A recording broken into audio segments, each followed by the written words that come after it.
El fin de la ley es Cristo. Quiere decir que con Cristo ya acabó la ley. Acabó, el fin de la eso ley es lo que dice aquí. Ya te dije que para entender la Biblia no hay que leer solo un versículo. Hay que leer todo lo que la Biblia dice acerca de ese tema. En primer lugar, cuando dice aquí, porque el fin de la ley es Cristo, en realidad, en el original, da a entender que el propósito de la ley es Cristo. ¿Cuál es el fin de tu venida aquí? ¿Cuál es el fin de esta luz? ¿Cuál es el objetivo? ¿Cuál es el propósito? ¿Cuál es el propósito de la ley?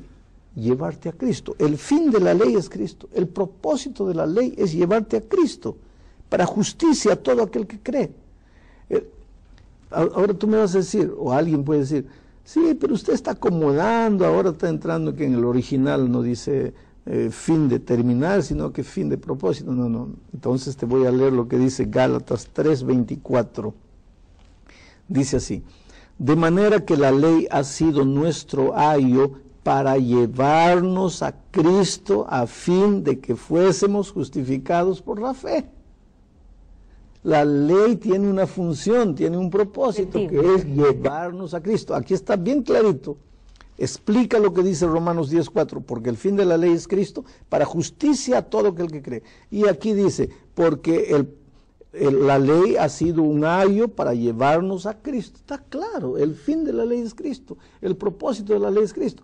Pero hay cristianos que no entienden esto y dicen, aquí dice que con Cristo acabó la ley. Espera, no está diciendo eso.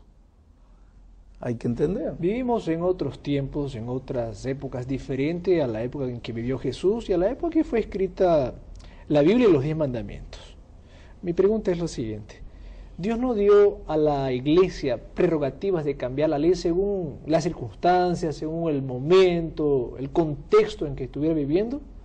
¿Por qué guardar esa ley que ya fue dada hace muchísimos años y que es casi obsoleta? Bueno, en Mateo 5:17, Cristo dice, porque yo no he venido para abrogar la ley, he venido para cumplirla. No he venido para abrogarla. Abrogar es cancelar, anular, acabar. Él no vino para eso.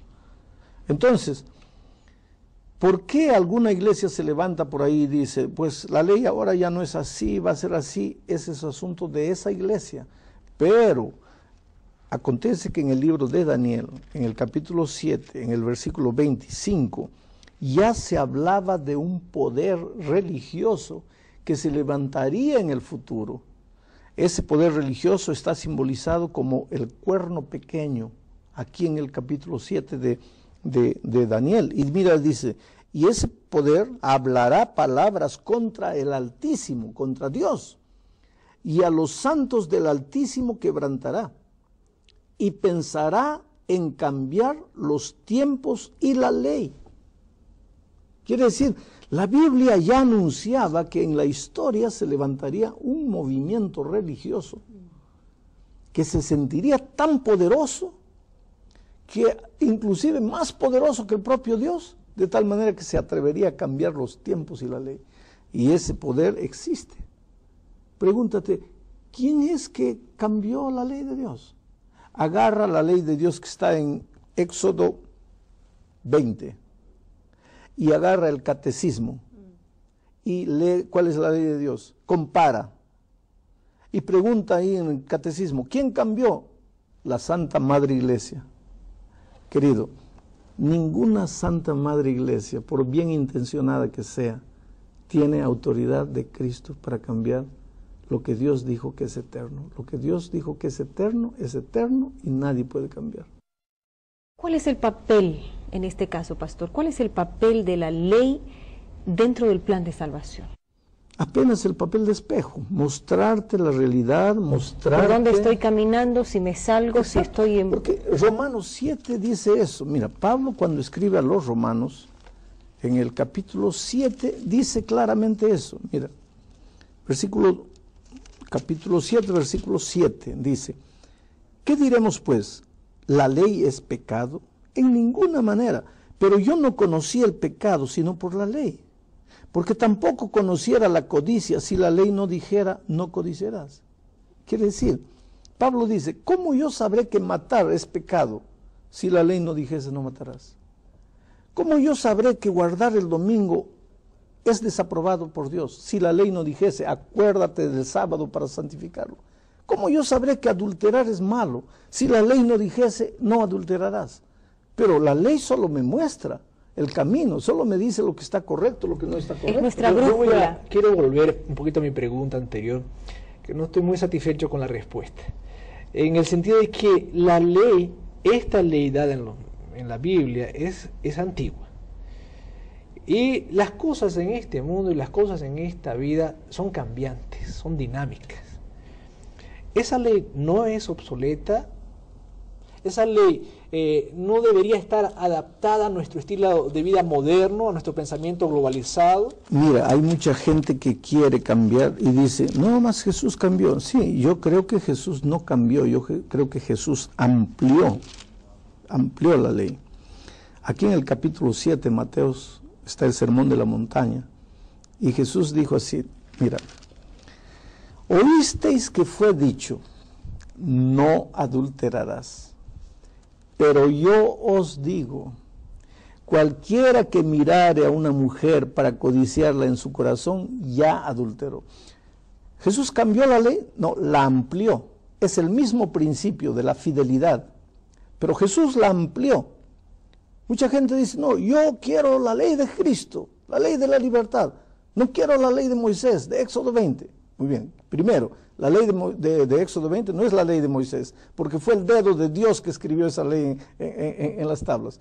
¿Quieres librarte de eso? Muy bien, líbrate. Entonces caes en la ley de Cristo. Porque aquí dice, no adulterarás, pero aquí dice, ni siquiera mires a una mujer para codiciarla porque ya adulteraste. Aquí Jesús dijo, oíste que fue dicho, no matarás. Pero yo os digo, cualquiera que se airare locamente contra su hermano ya mató. Entonces mejor quédate con la ley de Éxodo 20, porque te vas a meter en problemas. Es más fácil. Quiero decir, estoy bromeando, pero todo es la misma cosa. La ley es eterna. Matar era pecado antes del Sinaí, después del Sinaí. Cristo dijo que no solo matar, sino airarse locamente. Quiere decir, la ley es eterna porque viene de un Dios eterno, es el reflejo del carácter de un Dios eterno. ¿Y cómo puede entonces cambiar? Ningún ser humano, ninguna iglesia, ninguna institución tiene autoridad para cambiar lo que... Absolutamente. Y yo creo que el grande problema es en entender, y quiero enfatizar esto porque estamos casi aproximándonos del fin, el grande problema es que la gente no entiende la función de ambas cosas. La función de la gracia es salvar y la función de la ley es mostrar el camino. ¿Por qué tenemos que anular o la gracia o anular la ley? Porque hay que decir, no, hay que guardar la ley para salvarse. Mentira, la gracia de Cristo te salva. Y hay otros, no, la gracia de Cristo salva, la ley no vale. Mentira.